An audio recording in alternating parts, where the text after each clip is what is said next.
그 날이 참 좋습니다. 여름에는 너무 더워서 참 문제였는데 지금은 날이 추워져야 될 텐데 너무 또 따뜻해서 또 문제고, 더워도 문제고 추워도 문제고 날이 좋아도 문제고.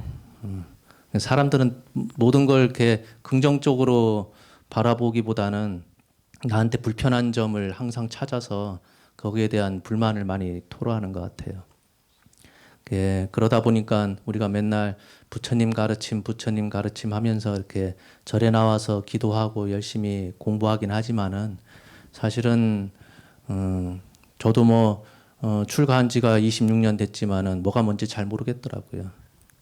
그냥 기도만 하면 되는 줄 알고 또 참선만 하면 다 될 것처럼 여기 왔지만은 배워야 할 것도 많고 읽어야 할 것도 많고, 부처님께서 그냥 딱 집어서 요거만 잘 달달달 외워서 그냥 공부 열심히 하면 돼 하면 좋았을 텐데 뭔 이렇게 말씀을 많이 하셨는지 너무 방대한 분량이다 보니까 아마 평생 가도 그 한글대장경 처음부터 끝까지 읽으신 분이 있을라나 모르겠습니다. 제가 알기로는 비구니 스님 2명밖에 없어요.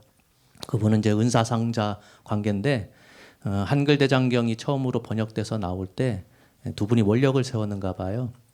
그러니까 하루에 한 시간이든 2시간이든 서로 엇바꿔서 돌아가면서 한 날은 은사 스님이 읽고 그 다음 날은 상자가 읽고, 그래서 무슨 내용인지는 모르겠으나 그 부처님 말씀이니까 죽기 전에 이 한글대장경 전체는 한번 읽어보자라는 원력을 세워서 읽은 걸로 알고 있어요. 그래서 제가 알기로는 우리나라에서 한글대장경 처음부터 끝까지 읽은 분은 다 읽었다 할 것 같으면 그 두 분밖에 계시지 않겠나 그런 생각이 듭니다.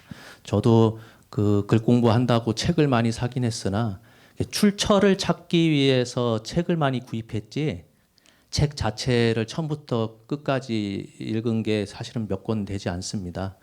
무슨 얘기냐면은 부처님께서 어떤 말씀 하셨다 하면 거기에 관련된 내용들 근거를 대야 되잖아요.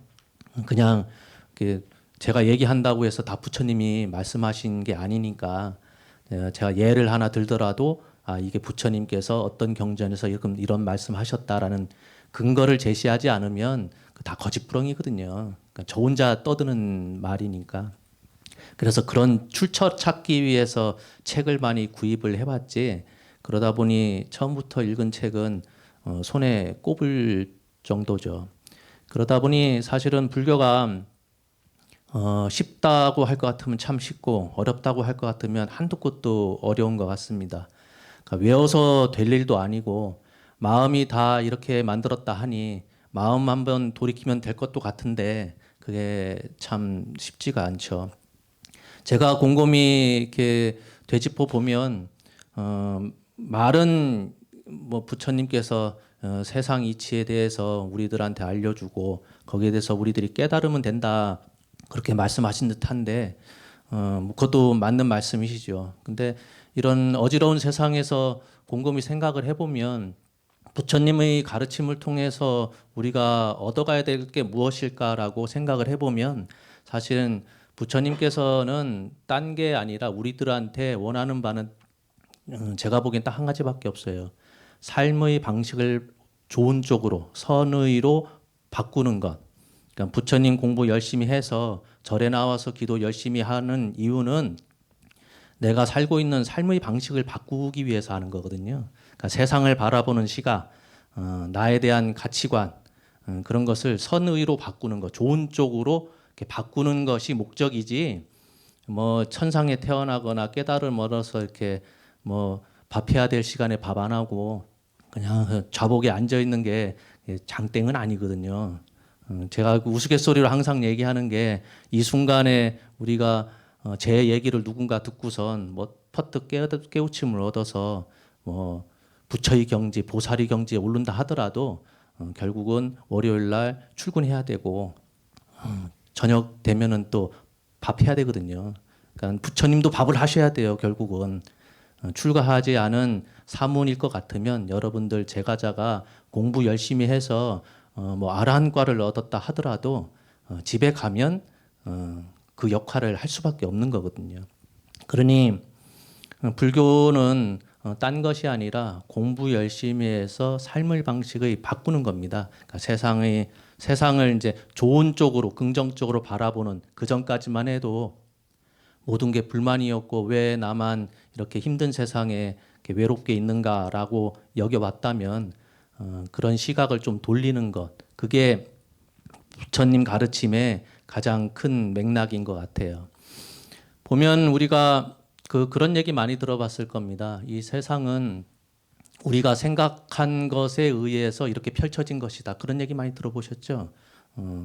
주어진 세상에 우리가 던져져서 사는 것이 아니라 이런 세상을 나의 생각이 만들어낸 세상이다. 그게 기신론에서는 무슨 얘기를 하냐면은 우리가 세상을 바라보면서 항상 괴롭다, 힘들다, 이놈의 인생은 참 곤란하다. 그렇게 여기는 바는 그 출발점이 뭐 때문에 이루어졌느냐? 어리석음 때문에 발생했다고 그래요. 근데 어리석다고 하는 것이 무엇을 어리석다고 할 거냐라고 생각했을 때 딴 게 아니거든요. 어리석다고 하는 것은 소욕과 지족을 모르는 거거든요. 욕심을 아예 부리지 말라는 게 아니에요. 공부하려는 것도 욕심이거든요. 그런 성취감, 욕심이 없으면 여러분들이 절에 나와서 기도할 사람이 아무도 없어요. 뭔가 이루기 위해서 그게 좋은 쪽으로 뭔가 이루기 위해서 그 자그마한 욕심 때문에 절에 나와서 기도 열심히 하고 부처님 법을 배우려고 하는 거거든요. 근데 다만 소욕, 내 깜냥에 막는 욕심을 부리면서 지조, 만족할 줄 알아야 되는데 그걸 못하는 것을 무명이라고 그래요. 어리석음이라고. 그러니까 살면서 윤리도덕의 기준 자체가 분명 있을 터인데 그것을 잘 지키지 않는 것. 항상 그렇잖아요. 그 선 넘지 마라. 근데 그 선을 지키기가 참 힘들거든요. 사람마다의 기준이 다 달라요. 세상이 바뀌면서 그 세상이 또 우리들한테 요구하는 기준도 조금씩 시대에 따라서 달라지죠. 그래서 제가 항상 사람마다의 기준이 너무나 다르다 보니까 그러면은 무엇을 기준으로 해야 될 것 같습니까? 사람 숫자마다 기준을 다 달리 세워야 할지 모르잖아요. 그래서 제가 항상 그 우스갯소리로 얘기한 게 뭔가 행동하려고 할 때 내 나름대로 이걸 해도 될지라고 의심이 들면 그 기준선에 서 있는 거예요. 아직 그 선을 넘지 않고 그 기준선에서 서 있기 때문에 내 마음속에서 문득 내가 이런 말을 해도 될지 이런 행동을 해야 될지 이 일을 해도 될지 약간 의심이 들 때는 그 기준선에 있는 겁니다. 근데 일을 저지르고 나서 보니 창피하잖아요. 문득 부끄럽고. 그래서 가족들이 몰랐으면 좋겠다. 어차피 벌어진 일이긴 하지만 가족들이 몰랐으면 좋겠고 나랑 같이 일하는 동료들이 모른 척 해줬으면 좋겠다. 그런 생각이 들면 기준선을 살짝 벗어난 거예요. 근데 거기서 더 나아가지고 일은 벌어졌는데 나중에라도 다른 사람들이 모르도록 내가 만들어야 되겠다. 그러니까 더 나아가서 마음속에 부끄러움 있는 거는 둘째치고 그것을 더 감추기 위해서 더 많은 일을 벌리려고 하는 거. 내가 벌인 일에 대해서 다른 사람들이 모르도록 또 다른 일을 벌리는 거. 그거는 기준선을 겁나게 많이 넘은 거예요. 그래서 이런 기준을 본인 스스로 나름대로 따져보면 하루에도 몇 번이나 그런 그 경험을 많이 할 겁니다. 우리가 생각나는 대로 말하고 행동하는 사람이 있는가 반면 생각 없이 말하고 행동하는 사람들도 있거든요. 그러니까 생각이라고 하는 것이 올바른 쪽으로 발생했을 때는 괜찮은데 사람이 다 그렇지는 않거든요. 왜냐하면 윤리도덕을 잘 지키는 삶이 법 없이도 사는 사람이겠으나 항상 자기 마음속을 들여다보면서 기준에 맞춰서 해야 될지 말아야 될지 곰곰이 생각하면서 그렇게 행동하는 사람 거의 없거든요. 그냥 즉각 그 상황에 맞게 나한테 이득되면은 퍼뜩 내 거로 만들고 더럽다 싶으면 빨리 바깥에다 갖다 버리고 그게 평생에 살아왔던 습성이다 보니까 쉽게 버리지가 않죠. 그래서 어리석다고 하는 것은 딴 게 아니라 소효과 지족에 대해서 모르는 거거든요. 그 윤리 도덕의 선을 항상 지키려고 노력하지 않고 조금 더 욕심내다 보면은 그 일례로 옛날에 그 남방에서는 그 원숭이를 잡을 때 그런 방식을 취했대요. 야자 열매 아시죠? 야자 열매에다가 구멍을 뚫어 가지고 원숭이 손이 들어갈 만한 구멍 만든 다음에 그 안을 다 이렇게 파내고서 이렇게 과일 조그마한 걸 집어넣으면 원숭이가 그거 뺏어 먹으려고 그 구멍에다가 손을 집어넣고선 과일 열매를 한 줌 집는데요. 집으면은 손이 이렇게 그 주먹 손 안에 과일 열매가 서너 개가 들어가면 들어갈 때는 구멍이 잘 들어갔는데 떼려고 하다 보면은 이게 손이 이렇게 뭉퉁그려 가지고 안 빠진다는 거예요. 그러니까 우리 생각에는 아유 저 멍청한 건 손에 들고 있는 열매만 내려놓으면 손이 빠질 텐데 사람들이 와가지고 자기를 잡아갈 때까지 그 손을 못 빼고 가만히 있죠. 그러니까 똑똑한 우리들이 볼 때는 저런 멍청한 짓을 하고 있나라고 생각할 텐데 원숭이 입장에서는 내 건데 내 거를 놓는다는 것은 있을 수가 없는 거잖아요. 그러다 보니 손을 못 빼서 사람들한테 잡힌다는 거예요. 그러니까 소욕과 자기 만족을 할 줄 알면 적당히 과일 열매 하나만 집고선 손 빼고 할 텐데 서너 개를 한꺼번에 집다 보니까 그럴 수밖에 없는 거겠죠. 그래서 이 어리석음이 자꾸 깊어지면 우리가 알고 있는 맨날 진여 진리라는 말을 많이 들어봤잖아요. 그것을 안 좋은 쪽으로 물들여서 무엇을 발생하느냐? 망심을 일으킨다는 거예요. 망심. 망심이라는 게 딴 게 아니라 소욕이 아니라 나한테 과분한 욕심을 계속 부리는 거죠. 과분한 욕심을 부리게 되면 그 욕심에 의해서 무엇이 발생하느냐? 망경계. 망경계라는 게 딴 게 아니라 이런 세상이에요. 이런 세상. 이런 세상이 만들어졌다. 그렇게 귀신 눈에서는 얘기를 해요. 그러면은 그 바탕을 보고선 유추를 할 것 같으면 이 세상은 누가 만든 거죠? 내가, 나의 마음이 만들었다는 거예요. 그러니 누구는 그렇게 질문을 합니다. 무슨 소리냐? 이게 만져지고 한데 이게 무슨 내 마음이 만든 거야? 응? 이 세상이 내 마음이 만들 것 같았으면은 이렇게 그 환경이 엉망으로 되지 않도록 내 스스로 마음 한번 돌이켜 가지고 근사한 천국 같은 세상을 만들면 될 텐데 그게 되지 않잖아요. 그리고 어떤 분들은 또 그런 얘기를 합니다. 아니, 부처님께서 그렇게 전지전능하실 것 같으면 이 세상에 왜 전쟁이 왜 있고 기근이 왜 있고 그렇게 그 재단 때문에 사람들이 목숨을 잃고 힘들게 사는 이런 세상을 왜 가만 놔두겠느냐. 부처님께서 그냥 그 손가락 한번 튕기듯이 신통력 부려가지고 이 세상을 천국으로 만들면 되지. 근데 부처님 눈에는 이 세상이 지옥처럼 보이지도 않고 극락처럼 보이지도 않아요. 당신이 보는 이 세상은 세상 때문에 고통스러운 것은 우리들이 그렇게 여기는 것뿐이지 전쟁은 누가 만든 거죠? 우리들이 만든 거거든요. 우리들이 필요에 의해서 만든 거예요. 부처님께서 만든 것도 아니고 부처님께서는 그 전쟁 벌어진 거 보시더라도 아마 별 감흥이 없으실 것 같아요.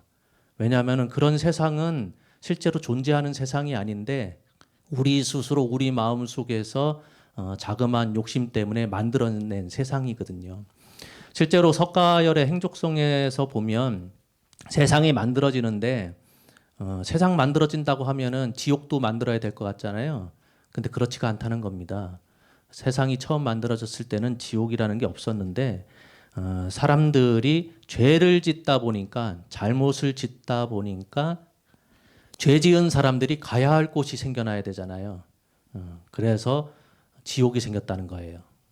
그러면 지옥은 누가 만든 거죠? 우리가 만든 거예요. 우리가 죄를 지어서 스스로 우리 스스로가 가야 될 공간을 만든 거거든요. 세상이 없어질 때도 그냥 갑자기 뭐 그 대삼재라고 해서 화재, 수재, 풍재에 의해서 세상이 막 거꾸러지듯이 막 사라지는 것이 아니라 처음에 풍재, 화재에 의해서 이 세상이 초선천까지 다 무너진다고 그래요. 그러니까 천국도 무너지는 거죠. 하늘 세상도 무너지는데 불타서 사라지는데 초선천에 있는 그 중생들이 공부를 열심히 해가지고 이선천으로 다 올라가게 되면 초선천에 아무 중생도 있지 않게 되죠. 다 공부 열심히 해서 지금 초선천에 있는 하늘보다 더 훌륭한 이선천까지 다 올라가면 초선천에는 아무 중생도 존재하지가 않게 된대요. 그때 화재가 일어나서 초선천까지 깡그리 태워버린다고 그래요. 그러면 뭐 이선천도 그래. 이선천은 수재에 의해서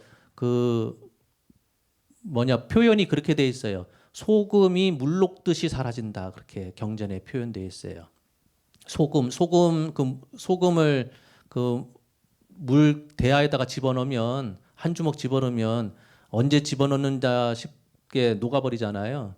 그것처럼 이선천은 수재에 의해서 그냥 소금이 물 녹듯이 사라진다. 그러니까 재앙을 주기 위해서 온 게 아니라 이선천에 살고 있는 중생들이 공부 열심히 해가지고 삼선천으로 올라갈 정도 되면 이선천이 텅텅 비게 되니까 그러면 그 세상은 존재할 가치가 없죠. 그래서 수재에 의해서 사라진다 그래요. 그럼 우리가 자꾸 대삼재, 소삼재 얘기를 하는데 세상이 공부 못하는 우리들한테 벌 주기 위해서 재앙을 내리는 게 아니거든요. 우리가 공부 열심히 하면 이 욕계라고 하는 세상에서 우리가 공부 열심히 해서 초선천으로 올라가게 되면 이 욕계의 존재 가치는 사라지는 거거든요. 그러면 자연스럽게 이 세상은 무너지는 거거든요. 근데 우리가 잘못 알고 있어서 세상이 우리한테 벌 주기 위해서 기근도 내리고 굶주림도 내리고 질병도 내리고 전쟁도 내리는 것 같지만 그렇지가 않다는 거죠. 그러니까 지옥을 만든 것도 우리고 그 세상을 사라지게 하는 것도 우리고 그러니까 우리 스스로 어떻게 공부하느냐에 따라서 세상이 달라지는 거거든요.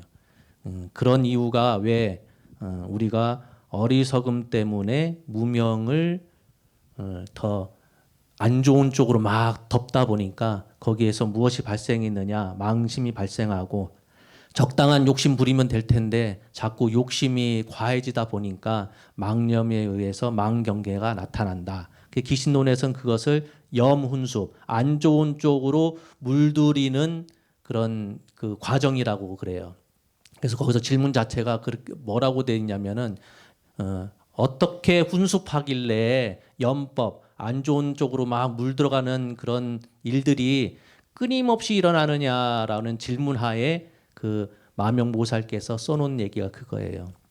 무명이 진여를 이렇게 덮어서 망심이 나타나고 망심이 되려 무명을 자꾸 키워 나가다 보니까 망념이 나타나고 망념에 의해서 우리가 알고 있는 이런 세상이 펼쳐졌다. 그러니 초발심시 변정각처럼 그 법성계에 나오는 말인가요? 법성계에서 말을 하듯이 한 번 마음 돌이키면은 이 세상에 깨닫지 못할 자가 없는 듯이 이런 마음에 의해서 세상이 만들어졌지만은 이 세상 안에서 우리가 편안해지기 위해서는 가장 쉽고 좋은 방법은 생각 한번 돌이키는 건데 그게 되지가 않거든요. 될 것 같았으면 이 순간에 그냥 마음 한번 돌이키라고 그냥 100번이고 1000번이고 얘기하면 될 텐데 되지가 않죠. 그러니 우리가 생각이라고 하는 것이 사실은 좋은 쪽으로 이렇게 많이 생각하세요. 남을 생각할 때도 험담하지 말고 남 얘기하지 말고 저 사람이 잘 됐으면 좋겠다라는 그런 마음 갖고 그런 생각을 많이 하십시오. 하지만 여러분들 생각을 해보세요. 내 머릿속에서 일어나는 생각이 내 생각인가? 여러분들 생각 같아요? 예를 하나 들자면은 여러분들이 뭔가를 지금 딱 떠올렸을 때 그 생각을 뭔가 하나 뭐 이렇게 마음에 드는 거 떠올려 보세요. 갖고 싶은 물건이 됐든 뭐 먹고 싶은 음식이 됐든 떠올리셨어요? 여러분들 스스로가 또 떠올린 생각이니까 여러분들 거죠. 그럼 지워보세요. 잊어보세요. 잊을 수 있습니까? 왜 못 잊어요? 여러분 스스로가 머릿속에서 떠올린 생각인데 떠올리는 거는 쉽게 되지만 내 건데 내 생각 지워보라고 그러면 그 됩니까? 음? 여러분들 생각 옆 사람한테 전달을 해보세요. 말을 통해서 내가 금방 먹고 싶은 음식 이거 생각했어 라고 옆 사람한테 전달을 해줬으면 나한테는 사라져야 되잖아요. 사라질 수 있습니까? 그 재미난 얘기로 어떤 여행객이 호텔에 갔어요. 호텔에 갔는데 마침 방이 다 나가고 방이 하나밖에 안 남았는데 지배인이 그 방을 내주기를 좀 꺼려해요. 그래서 그 투숙객이 하는 얘기가 아니 방이 하나 있으면 내줘야지 왜 안 내줍니까? 했더니 그 빈 방 바로 밑에 층에 고위 정치인이 있는데 그 사람이 아주 귀가 예민해서 어? 위에서 이렇게 조금이라도 부스럭거리면 컴플레인이 엄청나다는 거예요. 그래서 선뜻 방 내주기가 좀 그렇습니다 하니까 그 여행객이 하는 말이 자기는 할 일이 많아서 밤 12시에 들어와서 새벽 5시에 나갈 거다. 그러니까 잠만 자고 나가는 거니까 그렇게 소란스러울 것도 아니고 달랑 5시간 자는 거 아니냐. 그랬더니 지배인이 생각해 보니까 뭐 괜찮을 것 같아서 방을 내줬어요. 그래서 그 사람이 약속대로 밤 12시에 들어와서 피곤하니까 자기도 모르게 신발을 벗다가 구두 한 짝을 바닥에 떨어뜨렸어요. 한 짝 떨어뜨리고서 쿵 소리가 나니까 본인도 아차 싶어서 다음번 그 신발의 한쪽은 살그머니 벗어가지고 조용히 내려놨습니다. 시간이 좀 지났는데 웬걸 밑에 층의 정치인이 방문을 두들기는 거예요. 두들겨서 이렇게 문 열어보니까 자기가 조심한다고 했는데 좀 소리가 난 듯한데 미안합니다. 사과라니까 그 정치인이 하는 말이 그놈의 신발 한 짝은 어디 갔냐고. 뭔 말인가 했더니 밑에서 신발 하나 떨어뜨릴 때 쿵 소리가 났는데 거기에 신경이 쓰여가지고 화가 났었는데 그 다음엔 소리가 안 나길래 궁금증이 생겼다는 거예요. 그래서 이 양반이 신발 한 짝을 안 벗었는 건지 안 벗고 한 짝은 신고선 침대에 들어간 건지 궁금해 미쳐가지고 본인이 올라왔다는 거예요. 그러니까 우리 생각이라는 게 그런 거예요. 생각을 벗어나려고 하면 할수록 그 생각을 떨쳐버릴 수가 없죠. 그러다 보니 여러분들이 절에 가서 명상하면 좋다, 참선하면 좋다, 화두 들면 좋다 하지만 한번 해보셔요. 잘 안 되잖아요. 화두 들어야 한다 할 때 그냥 딴 생각, 아무 생각이나 막 하라 그러면은 1시간이고 2시간이고 잡생각은 막 일어나는데 똑같은 생각 가운데 다른 생각은 다 하지 말고 그냥 화두만 드세요. 그 하나만. 아무 생각 없이 멍하니 있는 것도 힘든데 화두 하나만 곰곰이 참고하면서 앉아 있으세요 해도 그것도 힘들 거거든요. 왜냐하면 나쁜 쪽으로는 하지 말라고 해도 알아서들 잘 하잖아요. 좋은 쪽으로는 아무리 하려고 애를 써도 안 되거든요. 근데 좋고 나쁜 것은 누가 만든 게 아니라 내가 만든 건데 내가 그런 좋고 나쁜 것의 기준을 만들었는데도 불구하고 이게 좋은 거야, 이게 나쁜 거야 내 스스로 갈람 타놓고선 좋은 거 하려고 그러면 이상하게 안 돼요. 내 스스로 이거 나쁜 건데 이거 해서는 안 되는 건데 했는데도 불구하고 이상하게 이쪽에는 신경이 더 많이 가고 하면 재미있고 제가 우스갯소리로 이 세상에서 가장 맛없는 음식이 뭔지 아세요? 건강식품, 웰빙 음식. 세상에 가장 맛있는 음식은 조미료 팍팍 친 몸에 안 좋은 음식이 가장 맛있죠. 그러니까 저도 궁금한 게 아니 이 세상에 뭐 제가 얘기한 대로 맛없는 음식이 다 조미료 치고 다 그런 건 아닐 터인데 왜 우리 혓바닥은 그렇게 자극적인 것을 좋아할까? 응? 좋다고 하는 것은 몸에 건강에 좋다고 하는 것들은 왜 이렇게 입맛에 맞지 않을까? 그러면서 제가 곰곰이 생각하는 바도 그 여러분들 클래식 음악 좋아하세요? 젊으신 분들은 클래식 음악을 참 좋아하는데 연세 드신 분들은 뭐 접하기도 힘들고 그러다 보니 그걸 뭐 1시간, 2시간 들으라고 하면은 아주 난감해 하시는 분들 있죠. 근데 태교 음악으로는 클래식 음악을 최고로 치죠. 어머니가 클래식 음악을 참 싫어해. 듣는 것도 참 지루해하고 락이나 팝 그런 걸 좋아하는데 태교를 위해서 헤드폰 끼고선 클래식 음악을 1시간, 2시간 듣고 있다고 생각을 해보세요. 그래서 저는 궁금한 게 그게 진짜 태교 음악인가? 음?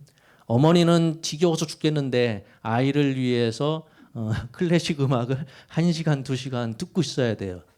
그럼 그게 실제로 아이한테 좋은 효과가 갈까?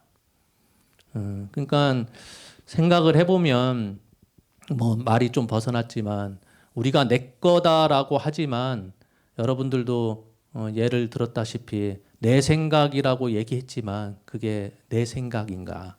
내 생각일 것 같으면 내 맘대로 일으켰다가 지웠다가 남한테 전달을 했다가 해야 되는데 그게 안 되잖아요. 그러면 그게 내 건가? 예로서 그렇게 든 건데 그럴 것 같으면 모든 것이 내 거라고 할 것도 없어요. 그렇죠? 근데 이제 살다 보면 다 내 것처럼 보이니까 내 것처럼 보이니까 딴 사람이 눈독 들이면 화가 나죠. 딴 사람이 잘 되면 시기심이 나죠. 누가 그 유명한 그 철학자인데 그 이름은 생각하는데 그 양반이 뭐라고 얘기했냐면은 시기심은 자기 자신에 대한 모독이다 그랬어요. 내 자신을 깔아뭉개는 가장 빠른 길이 남한테 시기심을 일으키는 거다라고 그랬어요. 그러니까 나 자신을 존중할 줄 모르고 나 자신의 능력에 대해서 폄하를 하는 게 시기심이라 그랬어요. 그러니까 남을 부러워할 필요가 전혀 없는 거죠. 남을 부러워한다는 것은 그만큼 내 자신이 못났다라고 나 자신을 인정하는 거니까. 그래서 시기심은 나 자신에 대한 모독이다, 모욕이다 그런 표현을 했던 게 기억이 나요. 그러니까 여러분들 즐거운 날 이렇게 영탑사 오셔서 하루 재미나게 보내시는 하루가 됐으면 좋겠고 또 사찰마다 그 특징이 조금씩 다르긴 해요. 보셔서 아시겠지만은 뭐 사찰은 다 이쁘긴 하죠, 그렇죠? 어느 사찰이 가든 다 근사하고 이쁩니다. 이 도량은 뭐 그 건물 자체가 깨끗해 보여서 그냥 근래 지은 사찰처럼 보이지만 이게 그 신라 시대 말기 도성국사가 창건한 1000년이 넘은 사찰입니다. 그리고 그 보조 진울국사께서 탑을 세우셨고 그 탑을 조선시대 무학대사가 저 약사전 위편으로 옮겼어요. 무학대사께서 뭐 괜히 옮겼겠습니까? 마당에 있는 탑 본인이 보시기에 약사전 위로 보내면 좋을 듯 싶어서 옮기신 것 같아요. 그래서 그러려니 해요. 저도 저 탑에 몇 번 안 올라가 봤거든요. 이상하게 잘 안 가지더라고. 근데 어찌됐든 한번 올라가 보셔요. 영탑사가 저 약사전에서 바라보는 풍경도 괜찮고 저 탑에서 바라보는 풍경도 좋습니다. 그 바깥에 저 비로전이라고 조그맣게 하나 지어놨는데 우여곡절이 많습니다. 2번에 걸쳐서 도난을 당해서 다시 찾아오는데 애를 겁나게 많이 먹었습니다. 1928년도에 일본으로 반출하려는 거를 다시 한번 회수를 했었고 75년도에 또 한번 도난당했다가 1년 6개월 만에 다시 찾았습니다. 그래서 한동안 영탑사에 뒀다가는 또 도난당한다라는 그런 얘기 때문에 여기 면천면이거든요. 면천면 저 파출소에 무기고에 오랫동안 보관하고 있었어요. 그거를 이제 다시 찾아왔는데 그것도 큰절에서 수덕사가 여기 큰절이거든요. 수덕사에서 야 그래도 못 믿겠어 해가지고 수덕사 박물관에 모셔놨던 거를 여기 신도분들이 초파일 맞이해서 우리 부처님 여기서 영탑사에서 모셔와가지고 친견을 할 수 있도록 좀 배려 좀 해주세요. 잠깐 빌려주세요. 속이고선 안 돌려줬어요. 박물관에서 잠깐 빌려줬는데 우리 거니까 안 돌려줄 거야 해가지고 스님들이 저 큰절 스님들이 가지러 올려는 거를 여기 신도분들이 막아서서 그때부터 40년 전에 그 겁나게 큰 금고 하나 만들어서 종무소 옆을 인법당이라 불렀는데 저 9월 22일까지 40년 동안 거의 금고 안에 있었어요. 금고문을 이렇게 열어놓고 참배하고 밤에는 금고문 닫아놓고 그거를 40년 만에 이렇게 조그만하게 불사를 해서 9월 22일 날 올해죠. 9월 22일 날 이운을 했습니다. 근데 이제 오해하시는 게 저 들어보니까 한 17kg 정도 꽤 무겁더라고요. 조그만한데도. 근데 많은 사람들이 저 전체가 금덩인 줄 알아요. 금 아니에요. 어? 청동으로 돼 있는 거에다가 이렇게 금을 이렇게 입힌 거예요. 그러니까 너무 욕심내지 마시고 딴 데 가서도 저 전체 금덩이 아니니까 욕심내지 말라고 말씀 좀 해주시고 그나마 저 불사하면서 그 유리 통창도 방탄유리고 그다음에 저 쇼케이스처럼 이렇게 유리를 얹어놨는데 그것도 방탄유리입니다. 그러니까 깨지나 안 깨지나 또 망치 들고 와서 찍지 마시고요. 그러니까 요즘은 이제 그 문화재로 한번 등록하면 개인 소장으로 이렇게 집안에 뭐 숨겨둘 거 아니면은 이제 가지가지도 않아요. 문화재는 문화재로서의 가치가 있고 저희들은 문화재를 떠나서 저 부처님께 기도하면서 얼마나 많은 사람들이 가피를 입었겠습니까? 그런 종교적인 입장에서 귀히 여기는 것뿐이지 물건은 물건일 뿐일지라도 사소한 물건을 통해서 우리가 가피를 얻었으면 그 안에 분명 영험함이 있는 거거든요. 그 영험함은 부처님께서 내려주는 것이 아니라 우리의 기도가 얼마나 정성스러웠느냐 그거에 따라서 영험함이 있는 것이지 딴 건 아닌 듯해요. 그님 공양 만나게 드시고 저 위에 마의 부처님입니다. 약사 부처님이 바위에 새겨져 있어요. 그래서 여기도 갓바위처럼 굉장히 유명해져서 많은 사람들이 왔으면 좋겠으나 옛날에 어른 스님께서 그런 짓 하지 말라고 그랬어요. 그런 짓 하지 말라는 이유가 여기는 관광사찰처럼 막 이렇게 부처님 팔아가지고 사람들 끌어모으는 곳이 아니라 진짜 필요한 사람들이 와서 기도를 통해서 가피를 얻는 그런 약사 부처님이 되어야 한다는 그런 어른 스님의 말씀이 있으셨어요.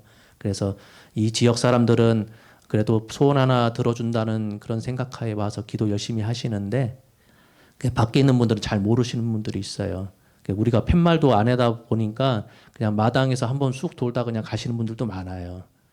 그러니까 오셨을 때 여러분들 계단이 있다고 해서 힘들어하지 마시고 한번 올라가서 참배하시고 거기서 보는 풍경도 남다르니까 오셔서 그래도 수원에서 이렇게 2시간 가까이 차 타고 오셨으니까 오셔서 부처님 가피를 많이 받아서 원하는 바 다 성취하시길 바라겠습니다. 감사합니다.